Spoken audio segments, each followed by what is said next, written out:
Assalamu alaikum wa rahmatullahi wa barakatuhu. Today we are in for the second term English lecture.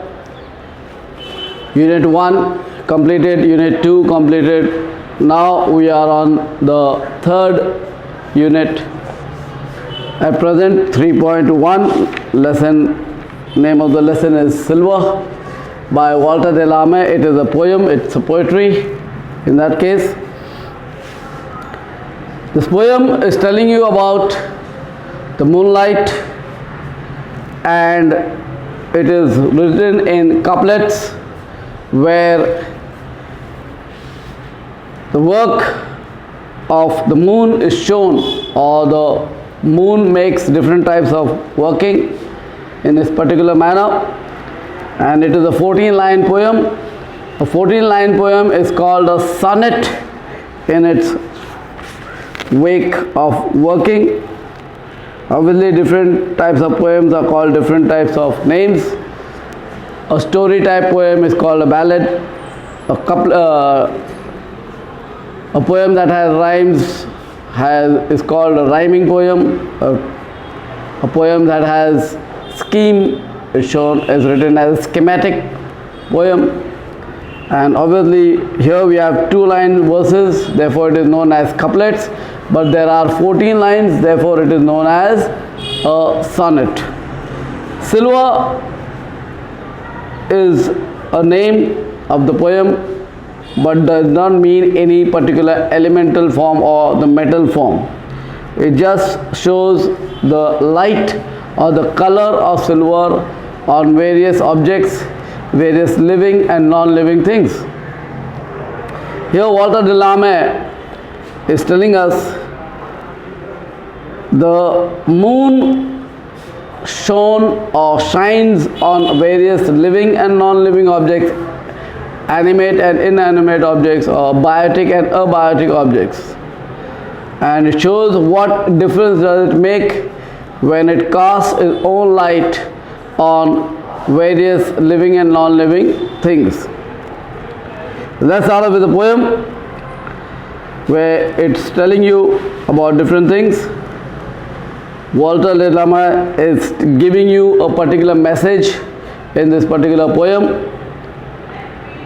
Slowly, silently, now the moon walks the night in a silver shoon. This way and that she peers and sees silver fruits upon silver trees. One by one the casement catch her beam beneath the silvery thatch. Couched in a kennel like a log, with paws of silver sleeps the dog. From their shadowy coach the white breast peep of dove in silver feathered sleep. A harvest mouse goes scampering by, with silver claws and silver eye, and moveless fish in the water gleam by silver reeds in a silver dream. Now let's move on with the poem. I'll explain to you verse-wise or stanza-wise, just couplets in its form in this particular way. Slowly, silently, now the moon. That means the moon is obviously a silent object. No one knows, no one hears, no one visualizes unless and until you see the sky. The moon comes very, very slowly, very, very silently, very, very calmly, in a very peaceful manner. And obviously it does not make any sound, therefore it is called silently. Walks the night in her silver shoon. Shoon means shoes, footwear. Walks the night is a personification out here, giving the human quality of walking. Whereas the night is a non-living thing, is an abiotic thing.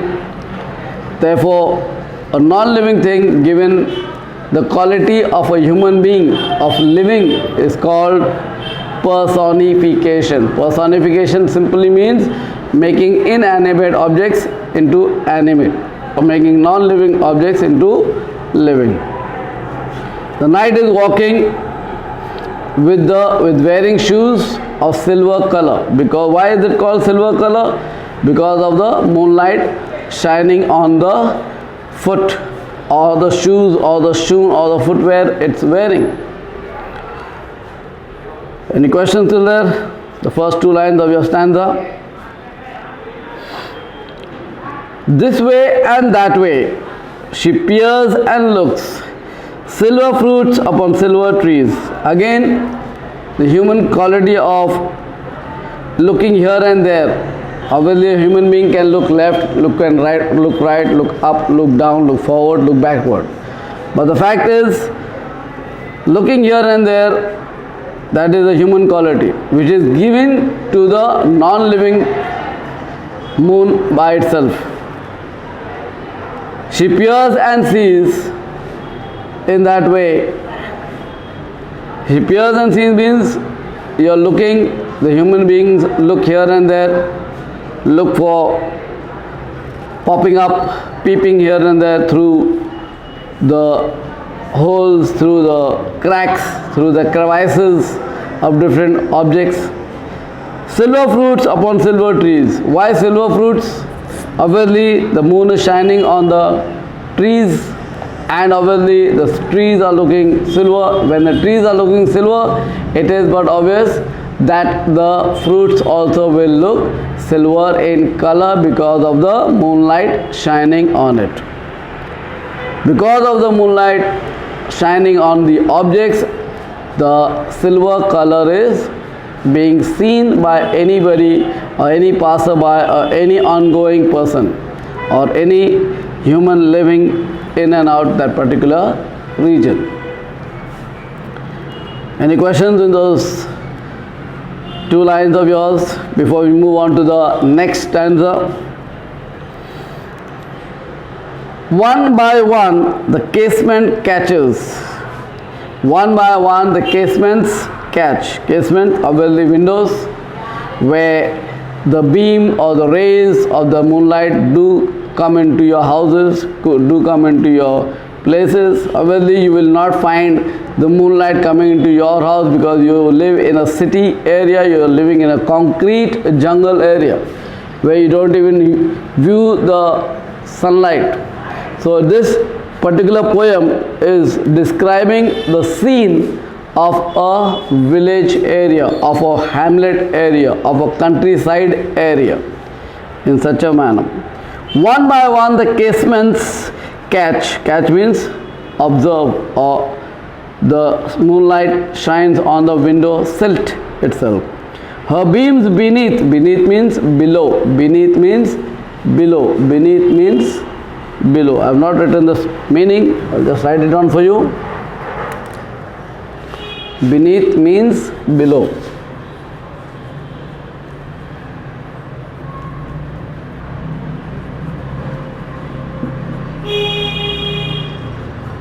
So her beams, beam means light. Beam means moonlight. Obviously the moon is shining, therefore it is the moonlight that is coming onto the window silt, where it is falling on the window silt, letting the light coming into your house, into your homes, and making your complete house appear silver in color. That means the casement, which is a window, that is obviously the house of the window in that case, and because of the moonlight, because of the beam, because of its shining on the house of yours, that is why the thatch means, I give you a meaning of thatch. Yes, here it is. The meaning of thatch is the roof. The roof is also getting that silver color. That is why in every line, every second line, you will see or you will read the word silver is there. Every second line has the word silver. Silver shoon, silver tree, silvery thatch, silver dog, silver feathered sleep, or there silver eyes, silver stream. That means every second line of the poem, silver is telling you or showing you all the word of silver itself. That means it doesn't mean it is silver, the metal, but it is the moonlight which is shining on every living and non-living object on the countryside, in the village area or the hamlet area, where obviously you will find the moonlight spreading its light everywhere, in every nook, every corner of the region, so that we can see everything in the view of the moon shining or throwing its beam all over the complete region.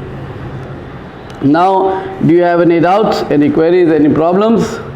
Please ask me as and when you require it. But remember, whenever you ask me any question, please see that you write your complete name, your standard, your division, your roll number, so that I know who I am speaking to. Apart from that, the most important thing you must write the complete statement for asking that particular question. You just ask, give me one word and say, obviously one word has many meanings in that case.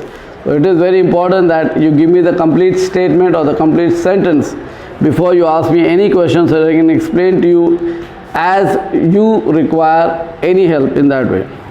Any questions, any doubts, any queries, please do ask me. I am available on WhatsApp, Telegram, and yet you can call me, available 365 days, 24/7. You are most welcome to call me. Thank you. Jazakallah.